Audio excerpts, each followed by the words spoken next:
하나님의 말씀 마태복음 18장 21절부터 27절까지 제가 다시 읽겠습니다. 그때에 베드로가 나와 이르되 주여 형제가 내 죄를 범하면 몇 번이나 용서하여 주리이까? 7번까지 하오리까? 예수께서 이르시되 내게 이르노니 7번뿐 아니라 7번을 70번까지라도 할지니라. 그러므로 천국은 그 종들과 결산하려던 어떤 임금과 같으니 결산할 때에 10,000달란트 빚진 자 하나를 데려오매 갚을 것이 없는지라. 주인이 명하여 그 몸과 아내와 자식들과 모든 소유를 다 팔아 갚게 하라 하니 그 종이 엎드려 절하며 이르되 내게 참으소서 다 갚으리이다 하거늘 그 종의 주인이 불쌍히 여겨 놓아 보내며 그 빚을 탕감하여 주었더니. 오늘은 2024년을 이제 2주 앞둔 안식일입니다. 엊그제 한 해가 시작된 것 같은데 벌써 한 해를 마무리하는 그런 안식일입니다. 한 해를 마무리하면서 무엇을 할까 생각하다가 저는 오늘 이 용서라는 주제를 가지고 말씀을 전해야 되겠다 생각해서 오늘은 용서에 대하여 좀 말씀을 드리려고 합니다. 먼저 지난 안식일에 저희가 이제 세월산 교회에서 하는 찬양대회를 성공적으로 마치게 됐는데 수고하신 우리 최한선 집사님, 또 우리 정우 어머니, 또 정우에게 고마움을 표합니다. 정말 정우가 끼어서 너무너무 멋있는 찬양대가 되었습니다. 또 우리 건면성도님을 아직 안 왔는데 건면성도님도 참석을 하고 은혜를 많이 받았다고 문자가 왔는데 오늘 예배는 안 나왔습니다. 오늘 우리 정상인 성도님도 이렇게 뵙게 돼서 반갑습니다. 저는 마음속에 늘 우리 정상인, 정상문, 정윤정 그 형제들이 예배 드리는 걸 상상합니다. 이제 어머니 아버지가 남긴 유품들인데요. 이 자녀들이 믿음 안에서 신실하게 생애하는 것이 부모님의 뜻이 아닐까. 그래서 우리 자녀들이 믿음 안에 굳게 서게 되기를 간절히 바랍니다. 지금부터 10년 전 2014년에 EBS에서 대한민국 화해 프로젝트 용서라는 프로그램을 방영한 적이 있습니다. 여기에는 과거에 그 앙금이 있는, 그래서 원수지간으로 살아가는 많은 사람들을 섭외해서 그 중에 선발해서 이분들에게 해외여행을 보내주면서 이 여행을 통해서 서로의 앙금을 풀도록 화해하도록 하는 프로그램입니다. 약 한 1년 6개월가량 방영되기 때문에 많은 사람들이 출연했지만은 저도 그 중에 한 2편 정도를 보았습니다. 그 중에 제가 본 것은 두 친구인데요. 대학 동창인데 둘 다 택시 운전을 하고 있었습니다. 근데 서로 오해가 생겨서 원수가 됐어요. 근데 이분들이 필리핀에 같이 여행하고 고생하면서 이 앙금을 푸는 것인데 그것을 보는 내내 참 화해라고 하는 것이 어렵구나. 용서한다는 것이 정말 쉬운 것이 아니구나 하는 것을 느꼈습니다. 여러분, 왜 사람이 내게 상처를 주거나 내게 소외를 끼치거나 혹은 내게 인격적으로 모욕을 준 그런 사람들을 용서하기가 어려운가? 거기에는 약 한 4가지 이유가 있다 그래요. 첫 번째는 이해가 되지 않기 때문이라 그래요. 그 사람이 내게 대하여 그런 행동을 한 것이 아무리 생각해도 이해가 안 된다 이 말이죠. 이해가 안 된다. 그다음에 두 번째는 상대방이 용서를 구하지 않기 때문이라. 그 사람이 자기가 잘못을 깨닫고 찾아와서 내가 미안하다 하고 용서하면 용서해 줄 수도 있는데 용서를 구하지 않아요. 그러니 용서를 구하지도 않는 사람을 용서해 주기가 어렵다 하는 것입니다. 세 번째는 용서하고 싶지 않을 만큼 평소에 밉기 때문이다. 그 사람 생각만 해도 미워요. 그러니 용서를 어떻게 하겠습니까?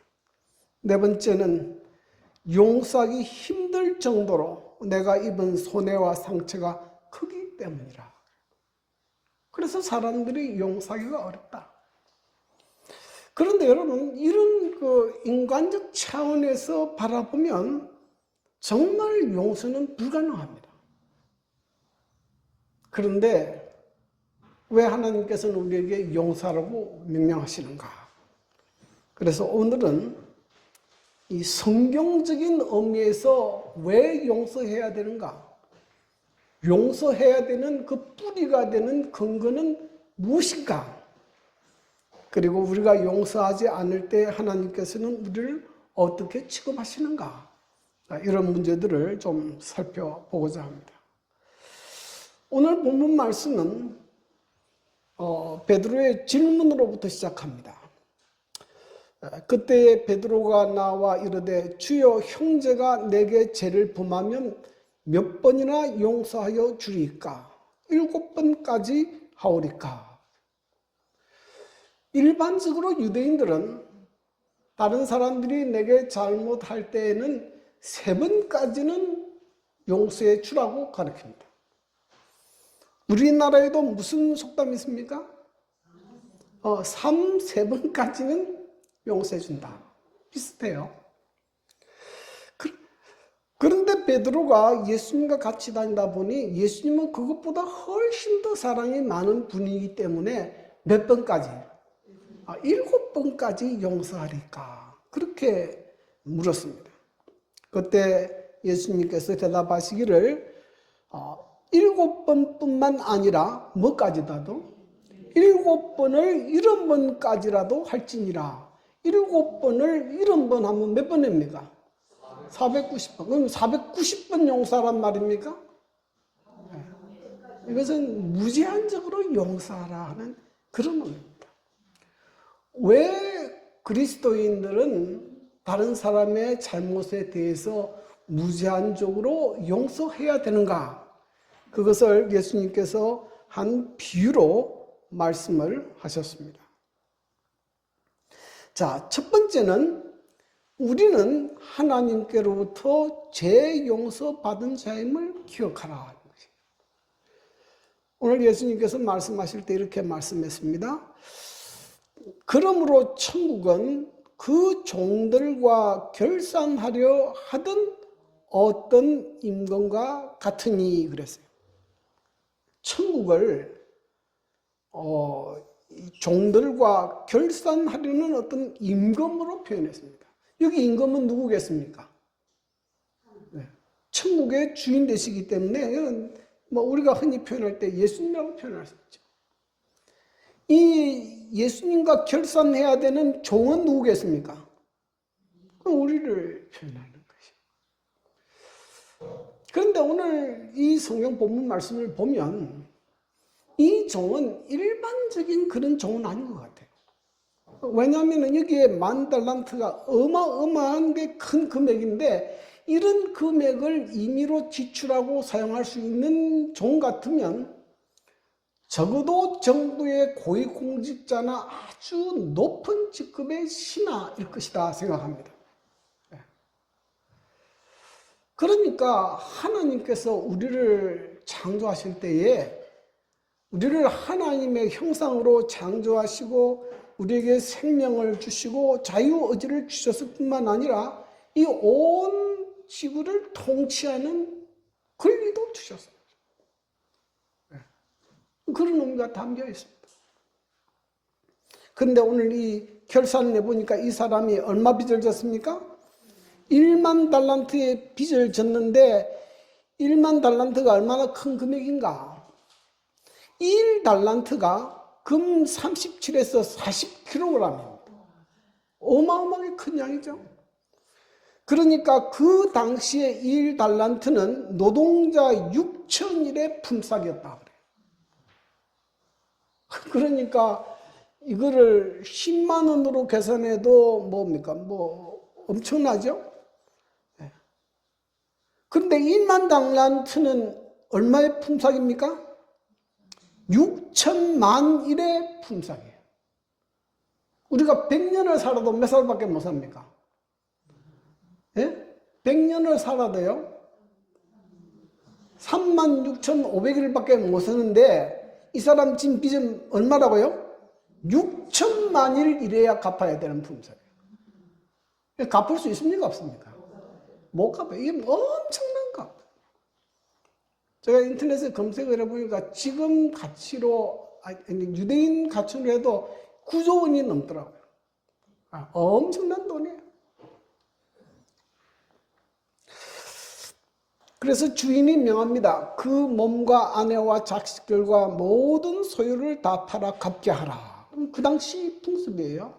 그 당시 돈을 못 갚으면 그 몸도 팔고 그 아내도 팔고 자식들도 다 팔아서 갚아야 돼요.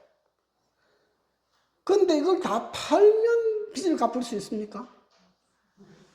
팔아도 안 돼. 왜냐하면 그 당시 가장 비싼 사람이 1달란트인데 보통 일반 사람은 0.1달란트라고 그래요. 그러니까 그 자식 다 해봐야 돈 얼마 되겠어요? 못 갚아. 근데 참 재밌는 말이 있습니다. 그 종이 엎드려 절하여 이르되 내게 참으소서 내가 다 갚으리이다 하거늘 그래요. 이게 무슨 종입니까? 철딱서니가 없는 종이지. 뭐 할 수 없는데 갚을 수 없는 빚을 지고 있는데도 뭐라고요? 내가 갚겠다 그래요. 이거는 마치 우리도 내가 하나님께 얼마나 큰 빚을 지고 있는지 모를 때가 많다. 그래서 우리의 선행으로 어떤 경우에는 고행으로 그 빚을 갚으려 하지만 불가능하다. 그래서 어떤 사람은 자기 빚을 갚으려고 고행을 하는 사람이 있어요. 제가 필리핀에서 한 1년 정도 유학한 적이 있는데요. 그때 보니까 이런 풍습이 있어요. 예수님의 순환주간에 보면 막 십자가를 지고 막 올라가요. 이런 이 고난을 통해서 뭐 하겠다? 빚을 갚겠다. 또 어떤 사람은 십자가에 직접 못을 박아요. 손을 직접 뚫어서 박아요. 또 어떤 사람은 채찍에 유리를 달아가지고 자기 몸을 쳐가지고 온 피투성이가 돼서 또 걸어가요. 이런 고행을 합니다. 뭐 하려고?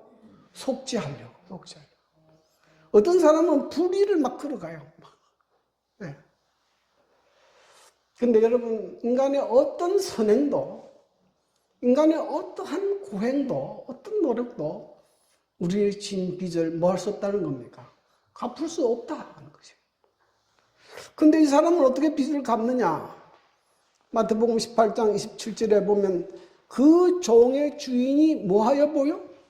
불쌍히 여겨 놓아 보내며 그 빚을 탕감하여 주었더니. 이 종이 그 빚을 탕감받는 가장 큰 이유는 뭡니까? 그 주인이 불쌍히 여기는 것 때문에 탕감받은 것이에요. 다른 아무런 이유가 없어요. 여러분, 하나님께서 우리의 모든 죄를 용서하시고 구원하시는 가장 큰 이유는 뭐 때문입니까? 하나님께서 우리를 불쌍히 보시기 때문에 그래요. 불쌍히 보니까. 여기 보니까 하나님의 사랑이 우리에게 이렇게 나타난 바 되었으니 하나님이 자기의 독생자를 세상에 보내시면 그로 말미암아 우리를 뭐하려 함이라? 살리려 하심이라.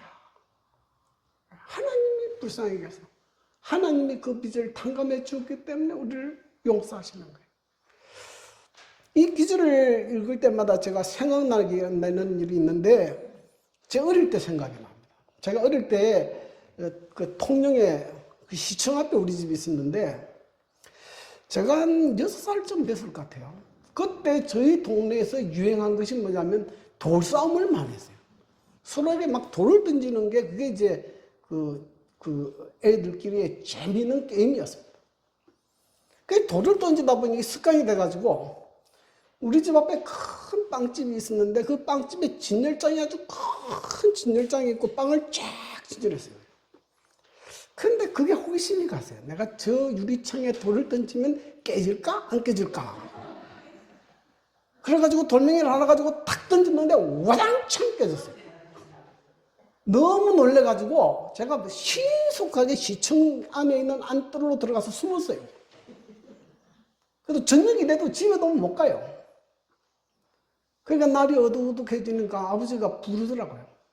제 이름을 부르면서 지춘아 어디 있냐 하고 막 찾더라. 그래서 수부 가지고 사실은 아버지 내가 유리창 깼는데요. 야 내가 다 갚았다 가자. 그때 얼마나 감사하고 해방감이 들었지. 우리는 갚을 수 없어요. 누가 갚아줬습니까? 하나님이 누구를 통해서? 예수 그리스도를 통해서 갚아주셨어요. 네. 여기 누가복음 23장 34절 이에 예수께서 이르시되 아버지여 저들을 사하여 주옵소서 자기들이 하는 것을 알지 못하느니라 하시더라. 언제 하신 말씀이에요? 십자가 위에서 하신 첫 번째 말씀이 무슨 말씀입니까? 용서하시는 말씀. 저는 이 구절을 참 좋아합니다. 그리스도께서는 십자가에서 내려오실 수 있으셨다. 그러나 죄인이 하나님의 용서와 은총을 받을 수 있는 희망을 갖게 된 것은 그분께서 자기 자신을 구원하려고 하지 않으셨기 때문이다. 그 엄청난 값을 누가 지불하셨어요? 하나님이 지불하셨어요. 그리고 우리를 값없이 뭡니까?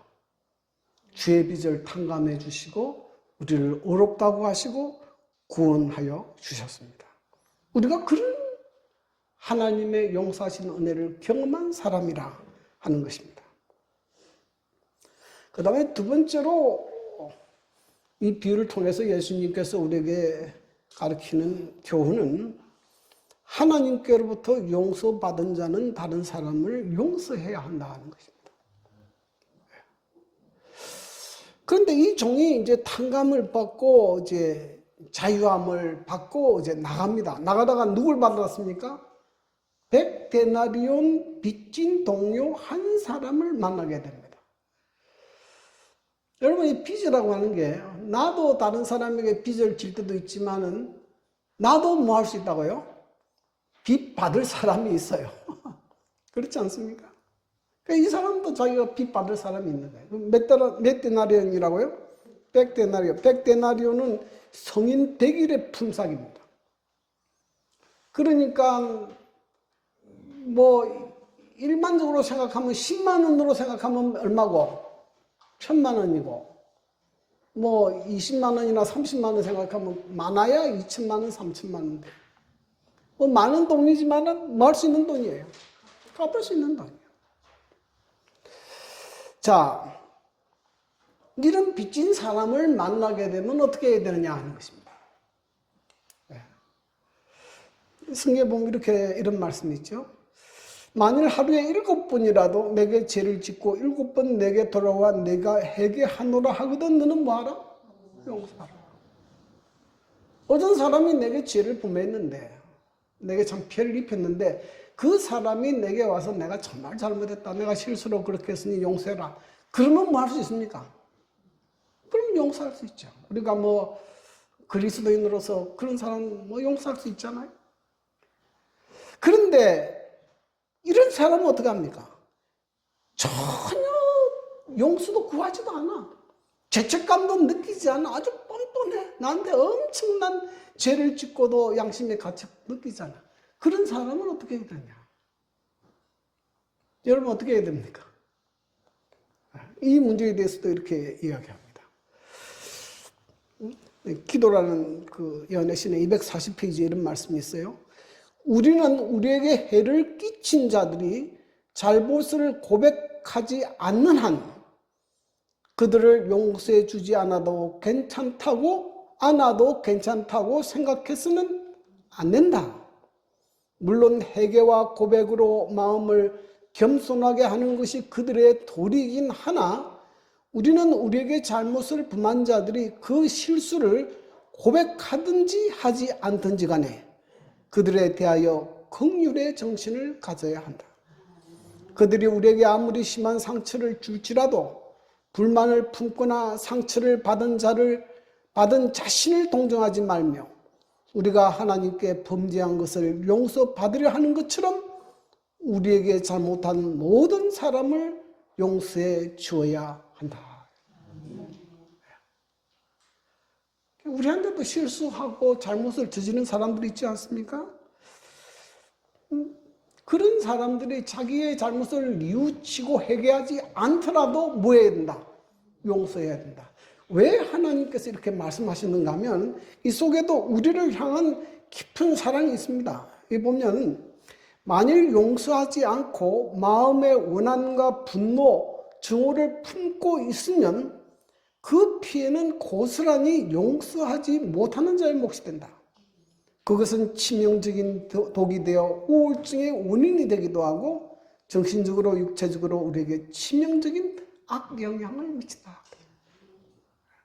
그래서 용서하지 않는 용서라고 하는 말씀 속에도 사랑이 있는데 그것은 그 용서하지 않는 마음을 가질 때는 그것이 우리에게 뭐가 된다는 거예요? 치명적인 독이 된다. 우리가 알고 있는 유명한 스티브 잡스. 근데 이분은 뭐 어릴 때 아버지가 그를 버렸잖아요. 근데 이 스티브 잡스가 이제 암에 걸려서 죽어갈 때 아버지가 생전에 꼭 한번 만나기를 원했어요. 근데 스티브 잡스가 노 했어요. 안 만났어요. 아버지에 대한 정오심을 뭐 하지 않습니까? 끝내 풀지 않았어요. 그래서 빨리 죽어버렸어요. 56세에 사망했어요. 근데 가수 윤도현 씨가 이런 말을 했어요. 이분이 최근 3년 동안 이 림프암에 걸렸더라고요. 림프암은 참 치료하기가 힘들거든요. 이게 막 번지기 때문에. 근데 이분이 이제 3년 투병하고 완치 판정을 받았는데 그분이 이런 말을 했어요. 암세포보다 부정적인 마음이 더 위험하다는 것을 뼈저리게 느꼈다. 이 용서하지 않는 마음, 미움, 저감 이것이 뭐합니까? 그것이 얼마나 위험한지를 뼈저리게 느꼈다는 것이. 그래서 여러분 이 용서는 우리가 하나님의 은혜로 용서함을 받은 사람은 뭐 해야 된다고요? 용서할 의무가 있다 하는 것을 기억하게 되기를 간절히 바랍니다. 그래야 비로소 우리가 정상적인 그리스도인의 삶을 살 수가 있습니다. 제가 한 30년 전에 읽은 한 수필집인데요. 그때 정확하게 모든 것이 다 기억나지 않지만 대충 내용은 이런 것입니다. 어떤 사람이 어떤 친구하고 동업을 했어요. 동업을 했는데 이 친구가 그 돈을 몽땅 가지고 도망을 가버렸어요. 이분이 쫄딱 망했어요. 그래서 뭐 이제 거지가 되다시피 해서 이제 서울에 있는 달동네에 가서 이제 천막을 치고 비싸게 쳐놓고 사는데 그 사는 삶이 너무 형편이 없으니까 또 그 당시는 연탄을 다 떼던 시절이기 때문에 추운 겨울에 연탄을 떼고 사다가 연탄 가스가 나와서 자기 사랑하는 딸이 또 죽어버렸어요. 그러니 이 사람의 마음속에 이 모든 불행에 대한 원한과 증오가 그 친구에게 쏟아졌습니다. 그래서 이분이 거의 살 수 없을 정도로 고통 가운데 있는데 한 친구가 전도를 해서 이분이 교회에 나가게 됐습니다. 그래서 교회에 나가서 이 예수님께서 말씀하신 용서에 대한 걸 배우고 내가 용서해야 되겠다 하고 이제 살다가 좀 많이 회복이 됐습니다. 그리고 나중에 나를 이 배신하고 도망간 이 친구가 어떻게 됐는가 하고 찾아보니까 그 친구도 망해가지고 보니 어떤데 저 달동네가 사는 걸 발견하게 됐어요. 그분이 그래서 그 집을 찾아갔습니다. 찾아가 보니 친구는 없고 쌀독이 있었는데 쌀독을 열어보니 쌀독이 비어 있더라고요. 그래서 쌀을 한 가마니 사가지고 그거 채워주고 그리고 내려오는데 그렇게 마음이 기쁠 수가 없더라고요. 근데 그러고 난 다음에 얼마 있지 않아가지고 그 딸이 아마 둘이었던 모양이죠. 나머지 한 딸이 미스 코리아 선에 당선됐다는 축하 전화를 받게 됐어요. 그래서 이 감사하는 그 마음을 그때 쓴 적이 있거든요. 그래서 우리가 용서할 때 비로소 우리가 정상적인 믿음 생활도 되고 우리가 건강한 삶을 살 수 있다는 겁니다. 자, 그런데 그러면 우리가 용서할 때에는 하나님께서 어떻게 하시는가? 하나님께서도 우리를 용서하지 않으신다. 이 성경 말씀에 보면 이렇게 말씀합니다. 그 동료들이 그것을 보고 몹시 딱하게 여겨 주인에게 가서 그 일을 다 알리니 이에 주인이 그를 불러다가 말하되 악한 종아 내가 빌기에 내가 내 빚을 전부 탕감하여 주었거늘 내가 너를 불쌍히 여긴 같이 너도 내 동료를 불쌍히 여김이 마땅치 아니하냐 하고 주인이 노하여 그 빚을 다 갚도록 그를 옥졸에 넘기니라. 이 사람이 10,000달란트 빚을 지고 그 임금에게 끌려왔을 때 그 임금이 그 종에게 악한 종이라고 말하지 않았어요. 그를 불쌍히 여기고 그 빚을 탕감해 주었다 그랬습니다.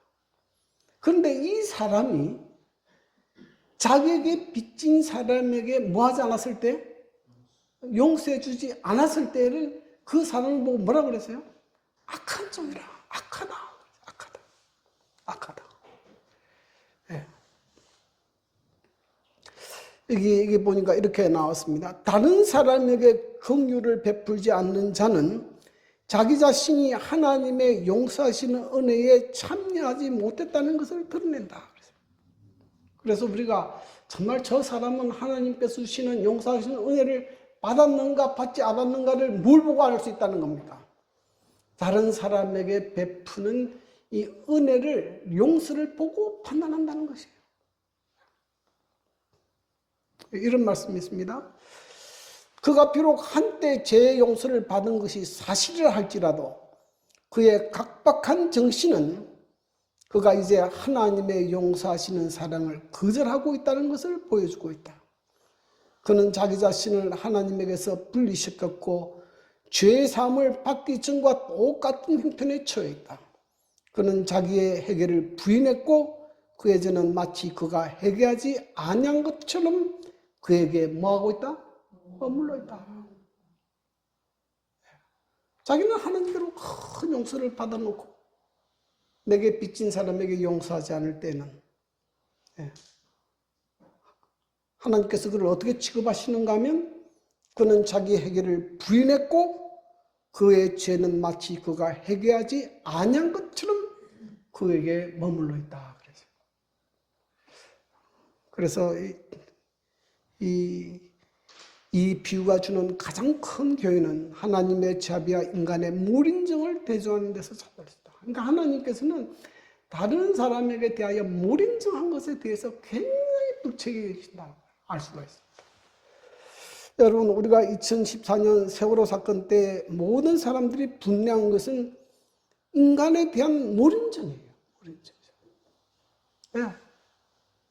304명이 물에 배 타고 있고 그 놔두면 죽는 걸 뻔히 알면서도 또 도망가는 거예요. 죽든지 마든지 나만 살면 된다고. 적어도 그들이 거기 있는 사람을 구조하려고 애를 쓰고 노력했으면 그렇게까지 분노하지 않죠. 전혀 구조치도 하지 않고 그냥 도망가버려요. 애들이 생매장을 당했어요. 분노하는 거죠. 분노.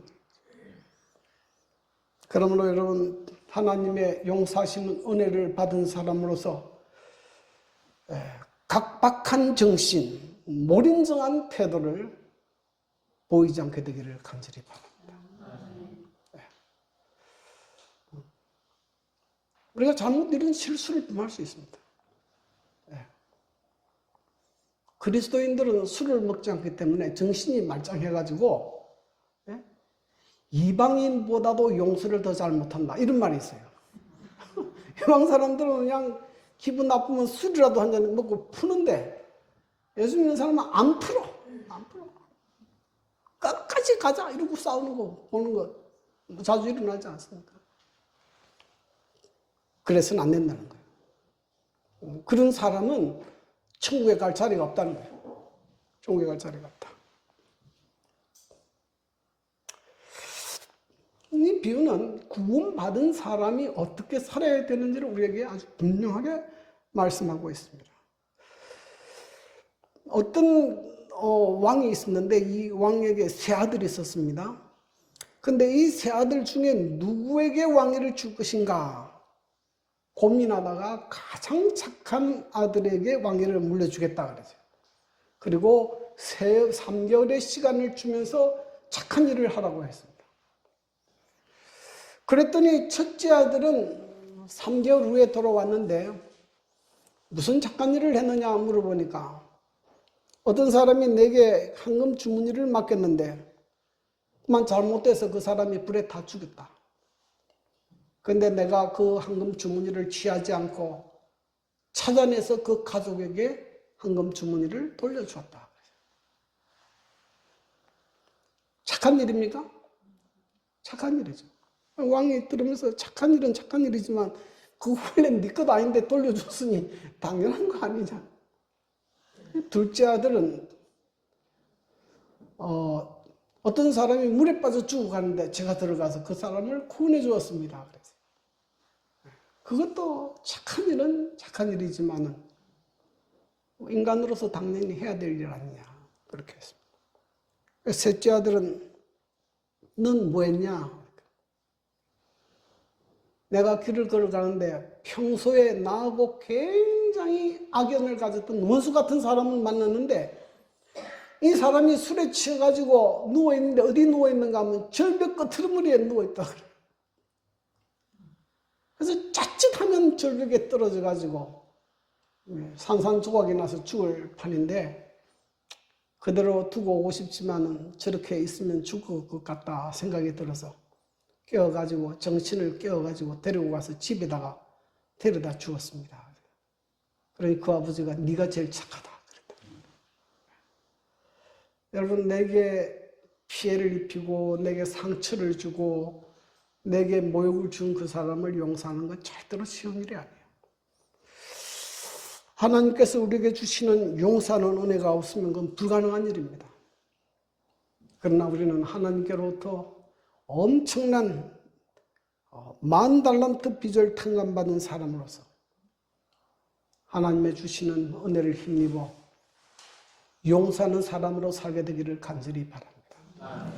2024년 한 해가 지나기 전에 여러분 주위에 내 생애에 정말로 용서하기 싫고 용서할 수 없는 사람이 있으면 그 사람에게 편지를 쓰거나 전화를 걸거나 꼭 찾아가서 만나셔서 화해하시고 모든 사람을 용서하고 그리고 새해를 맞이하게 되기를 간절히 바랍니다.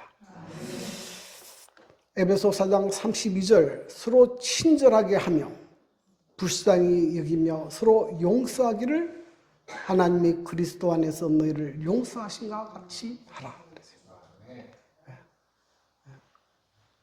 예수 그리스도의 정신은 사랑과 용서의 정신입니다. 예수님께서 그렇게 사셨기 때문에 예수님의 제자인 그리스도인들도 그렇게 사는 것이 마땅합니다. 올 한 해를 보호해 주신 하나님께 감사하고 주위에 있는 모든 사람들에게도 감사하고 혹 내가 아직 해결하지 못하고 마음에 앙금을 둔 사람이 있으면 그 사람들과도 화해하고 그래서 정말로 아름답고 행복한 이 한 해를 마감하는 그런 한 해가 되기를 간절히 바랍니다. 여러분 생애에 하나님의 은혜와 축복이 항상 함께 하시기를 기원합니다.